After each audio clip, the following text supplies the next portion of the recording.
عزادارو، پنجتن کے 5 جنازوں کی تاریخ آپ نے غور کی ہے؟ کیا ہوا ہے پنجتن کے 5 جنازوں کے ساتھ؟ کیا ہوا ہے؟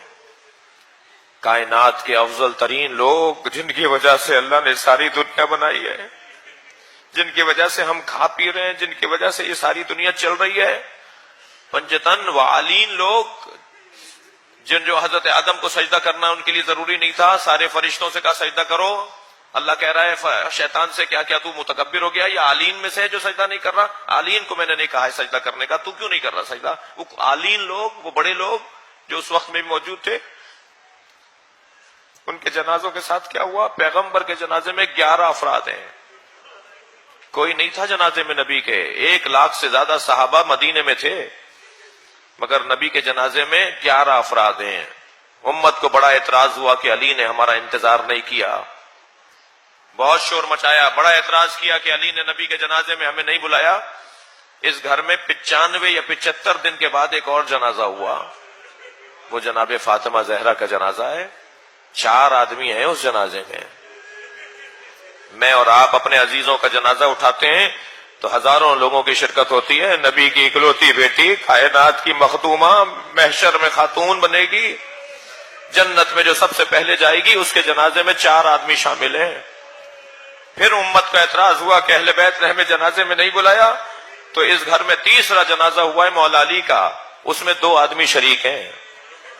مولا علی کے جنازے پر اہل سنت کے مطابق 2 اور ہمارے مطابق 6 افراد شریک ہیں مولا علی کے جنازے پر۔ اہل بیت کے گھر کا تیسرا جنازہ، حجاج ابن یوسف نے 3000 جگہ قبریں کھدوائی تھی کہ علی کا جنازہ نکال کے لٹکاؤں گا۔ مولا کے جنازے کے ساتھ یہ ہونا تھا، تبھی امام جعفر صادق کے زمانے تک مولا علی کی قبر کا پتہ نہیں تھا۔ امام صادق نے بتایا یہ میرے جد کی قبر ہے۔ یہ جنازہ کا حال دیکھ رہے ہیں آپ، کیا ہو رہا ہے ان جنازوں کے ساتھ۔ تیسرا جنازہ مولا علی کا تھا، جو امت نے یہ انداز اپنایا۔ جی بڑا اعتراض تھا، اہل بیت ہمیں جنازوں میں نہیں بلاتے، اہل بیت کے جنازے اوپر کاندھا ہمت نہیں دیتی۔ یہ پہلا جنازہ تھا جو پنجتن میں، چوتھا جنازہ تھا امام حسن کا، امت نے تیر مار کے واپس کر دیا۔ بہنیں بھائی کے جنازے سے تیر نکالتی رہ گئیں۔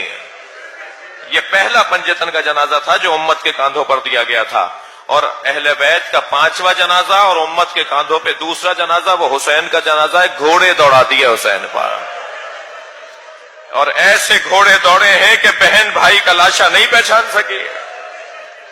جب آئی ہے جناب زینب اپنے بھائی کے لاشے پر، تو امام کی پسلیاں کمر سے باہر نکل رہی تھی، لاشا امام کا مزمحل ہو چکا تھا، مسلح ہو چکا تھا، سگی بہن برابر کی بہن نہیں پہچان پائی، تو لاشے کے گرد چکر کاٹ کے کہنے لگی انت اخی زینب، کیا تم ہی زینب کے بھائی حسین ہو؟ اور پھر مدینے کا رخ کر کے نانا کو سلام کر کے کہا نانا یہ آپ کا حسین ہے۔ اور اس کے بعد میری بیوی نے لاشے کے گرد چکر کاٹے۔ امام سجاد نے پوچھا پھوپھی اماں کیا دیکھ رہی ہیں؟ فرمان لگی سالم جگہ دیکھ رہی ہوں جہاں بوسہ لے سکوں۔ مگر جناب زینب کو امام حسین کے بدن پہ سالم جگہ دکھائی نہ دی، تو کٹی ہوئی رگوں پر لب رکھ دی ہے میری بیوی نے، کٹے ہوئے گلے پر بوسہ لے کر۔ پھر ایک مرتبہ امام سجاد سے کہا بیٹا میں جہاں بوسہ لے رہی ہوں وہاں کسی نے بوسہ نہیں لیا۔ ایک روایت اور سن لیجئے، آپ کی آنکھوں میں آنسو ہیں۔ میری بیوی پھر اپنے بھائی کے برابر میں بیٹھ گئیں اور رونے لگیں، آنسوؤں سے رونے لگیں۔ امام نے فرمایا انت عالمۃ غیر معلمہ، پھوپھی اماں حوصلہ کیجئے، ابھی بڑی سخت منزلیں ہمیں گزارنی ہیں۔